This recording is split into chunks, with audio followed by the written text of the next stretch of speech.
Hey, this is Ryan Chamberlain, author of Now You Know Why Some Succeed and Others Fail Using the Same System.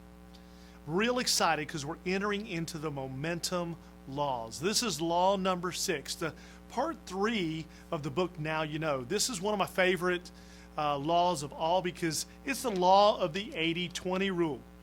This is going to help the first 5 laws really create momentum within your organization. So let's talk about it. It basically says, if you fail 80% of the time long enough, you win.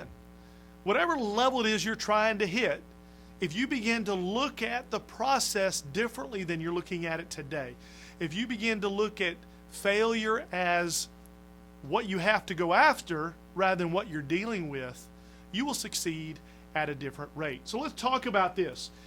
You know, momentum. This is the momentum chapter. This is one of the chapters. The law of the 80-20 rule is what's going to help you create momentum. So what is momentum? Momentum is forward motion fueled by a series of wins. Small little wins, winning a little bit, a lot of times is what creates momentum. So as we talk about this law, as we talk about creating momentum, as we talk about the 80-20 rule, we got to remember a few things. If we fail 80% of the time long enough, we win. You know, as top leaders in your company walk across the stage, kind of think about this.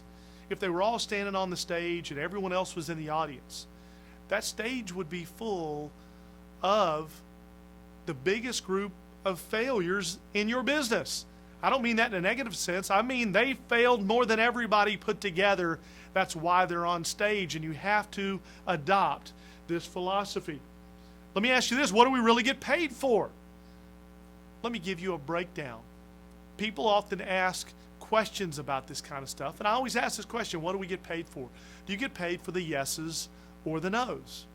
Some are watching this video saying, well, you get paid for the yeses. Some of you are saying, you get paid for the nos. Let me go ahead and tell you what it is. It's neither. We don't get paid for the yeses or the nos. We get paid for both. We get paid for sharing our program. See, we can't predict who's going to say yes or no, so we get paid for all of it. What do I mean by that? Well, I don't know how your pay plan works, but let's say that you shared your program with 20 people. And out of that, you signed up a few, and they did a few, and you ended up making $1,000. Well, let's say that in the 80-20 rule says if you shared it with 20 people, 16 of them said no, and 4 of them said yes. Well, the 4 saying yes produced $1,000, so everybody always thinks, well, I made $1,000 for signing up 4 people. Not quite. See, what happened is you had to end up getting 16 no's to ever get the 4 yeses. That's what keeps people from not sharing it with anyone.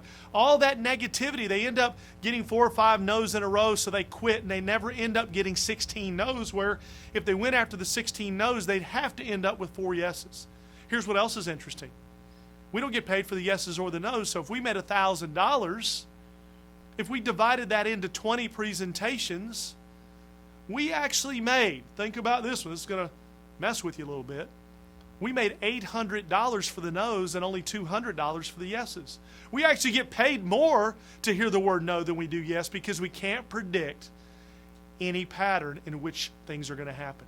Now again, if we use the law of expectations and we increase our closing sale, that's great, but we just don't know, so we have to accept the fact that there's a certain amount of work, there's a certain amount of moving the marbles that has to take place for this to happen.